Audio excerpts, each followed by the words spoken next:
For years, Christians have railed against the commercialization and the busyness that accompanies the season of Christmas.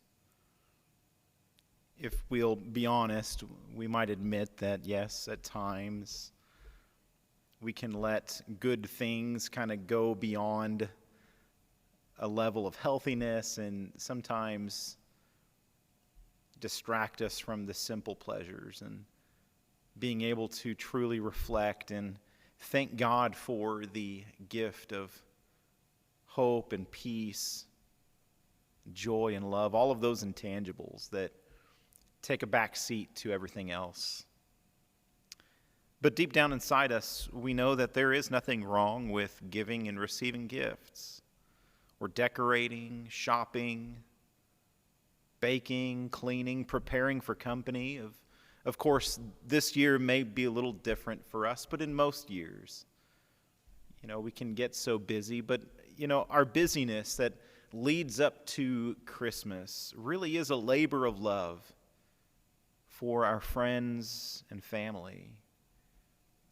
That is, until it becomes an expectation, or until traditions are a matter of have to instead of want to, or when our traditions become a burden on some of our family to have to make it at this time and this day.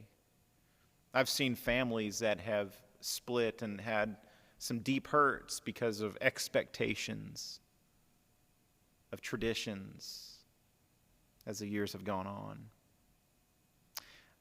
Our family went around Manhattan and looked at lights the other night.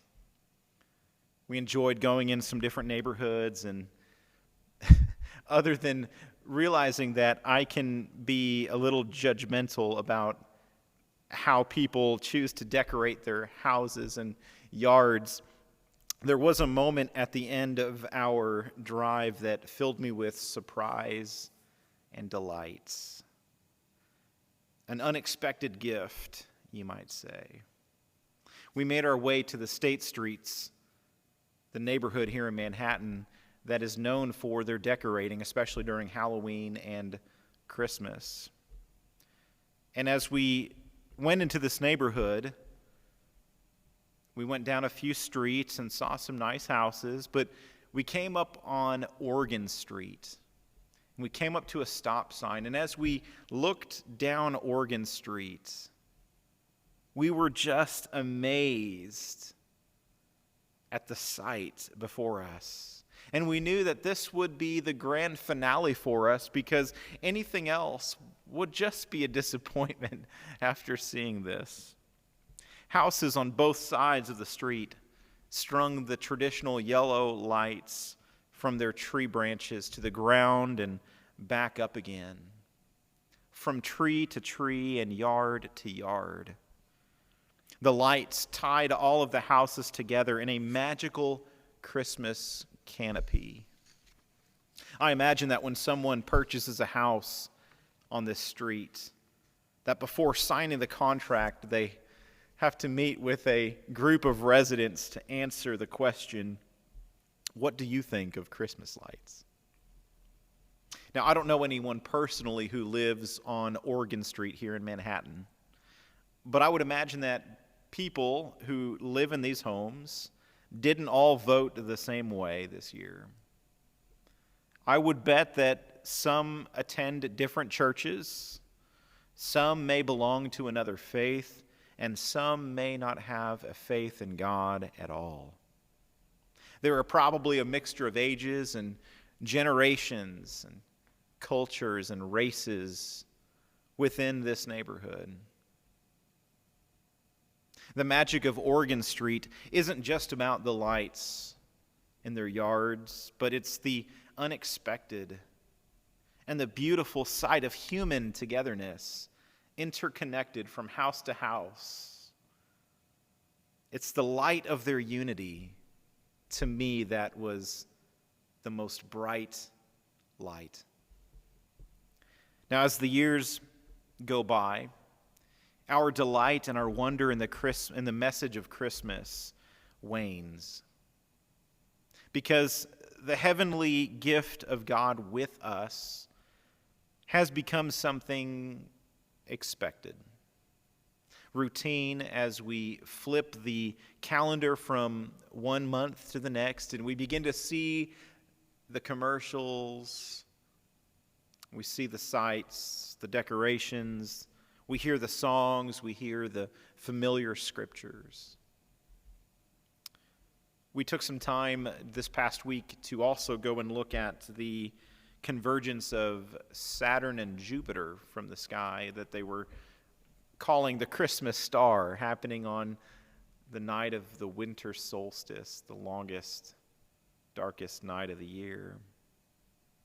We decided, as this was a special event, to pack some mugs with us and some hot water in a thermos, and we got some hot chocolate packets, and we went out and parked on a hill overlooking town and was just amazed by how clear the sky was, how bright the moon was, and how you could see so many other stars. Was also amazed with how many cars were out and about, and people were stopping and trying to find the best spot to look at this phenomenon that was happening for the first time in over 800 years. But if I'm honest, the Christmas star was a bit disappointing. If you didn't have a good telescope to zoom in, it just looked like another star. And honestly, there were other stars in the sky that looked bigger and brighter that would have probably been a better candidate for being the Christmas star in 2020. But how many times do we as humans, we as busy people, turn off the TV and set aside our technological gadgets and slow down a little bit and do something like go out and stare into the sky, to give our attention to the beauty and the mystery and the vastness and the miracle that is the universe we live in? You see, it was a singular light in the sky that even if for just a brief moment, it elevated our gaze up into the heavens in wonder and in awe. It brought us and our neighbors here and around the world together. There hasn't been a lot of togetherness this year. An unexpected gift during a year when we've come to expect the unexpected, when a worldwide pandemic has divided us more than it has brought us together. It was an unexpected gift to look up and look at that star, what looked like a star, at this time of year. I love the words of Harry Smith, an NBC News personality, at the end of the NBC Nightly News on December 21st, while talking about the Christmas star in the sky. These were his words. Some have wondered, could this be the Christmas star? The star that led the Magi to Bethlehem? Not likely, say astronomers. No matter. This happens on the darkest day of the year, in a year as dark as most of us can remember. Well, we welcome the light. Behold. We welcome the light. Behold. I wonder if we've read the Christmas story so much that the sudden appearance of heavenly messengers is just like going outside and looking up into the sky without a hint of wonder, as if everything is just routine, as if our cast of characters were just sitting around and waiting for the angels to appear with their message. The unexpected news of favor and peace and joy to the world that was given to Elizabeth and Zechariah and Mary and Joseph and the shepherds was anything but expected. It was a shock. It was paralyzing as the messengers from God shone around them. The glory of the Lord surrounded them, and they were center stage in the spotlight of what God was and is doing in this world. To be the ones who are forever linked to revealing this cosmic gift of love incarnate, God in the flesh, is unthinkable. Beholding a gift in such humble wrappings, vulnerable and exposed. We couldn't call it love if it weren't so. Because we know that love doesn't fix all of the broken parts of our life. And love doesn't take away all of the hurts and the falls of our existence. Love walks with us every step of the way. Love finds us at our worst and doesn't give up on us. Paul the Apostle was so bold as to say that love never fails. This is the unexpected gift because we are so used to love being conditional, being a fleeting feeling that comes and goes with the day and with people that we're with. What an unexpected gift. The kind of divine love that is shown to us in the Christ. The grace that collides with us in this world, that meets us at our lowest point. Let me share these words from Wilda Gaffney about the idea of God with us. Wilda says, "We do not walk alone among the shadows of earth, because God is Emmanuel, God with us.